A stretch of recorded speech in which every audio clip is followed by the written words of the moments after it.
మీ ఎప్పుడు టూడీపో నేను డ్రైవరు 2016 8 నెలల్లో ఆబ్సెంట్ అయినా సార్. నేను డ్రైవర్గా ఆబ్సెంట్ అయినా. అమ్మ నాన్నలకు ఆరోగ్యం బాగలేదంటే సిక్ లీవ్ పెట్టి ఊరికి వెళ్ళాను సార్. సిక్ లీవ్ ఎలిజిబుల్ చేయలేదు. ఎస్టీఐ గారు ఉంటారు, అక్కడ కంట్రోలర్ ఉంటారు. ఆ విధంగా నాకు మళ్ళా ఒక వారం రోజుల తర్వాత నేను డీపోకి వచ్చిన తర్వాత షోకాస్ నోటీస్ బోర్డులో అంటపెట్టడం జరిగింది.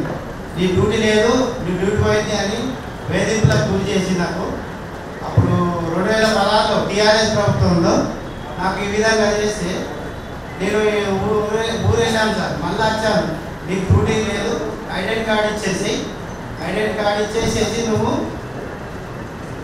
ఐడెంటి కార్డు ఇచ్చేసి పీకేట్ తీసుకోపో అని చెప్పడం జరిగింది. దానివల్ల నేను అర్జన సార్ ఒకటే సార్ నేను కోరుకునేది 14 నెలలు అయింది సార్. 14 నెలల నుంచి మీకు దేవుడికి ఎదురు చూసినట్టుగా ఎదురు చూస్తున్నాం సార్. మా అందరి ముఖాలలో మా పిల్లలకు రోడ్డు మీద పడ్డాం కాబట్టి మా పిల్లలు మేము బాగుండాలని కోరుకుంటున్నాం సార్. మీరు కూడా మాకు ఉద్యోగాలు ఇస్తే చాలా కాంగ్రెస్ ప్రభుత్వంలో మీరు ఉన్నారు కాబట్టి మీరు ఇస్తే మీ పేరు ఎల్లకాలం ఉండిపోతారు సార్.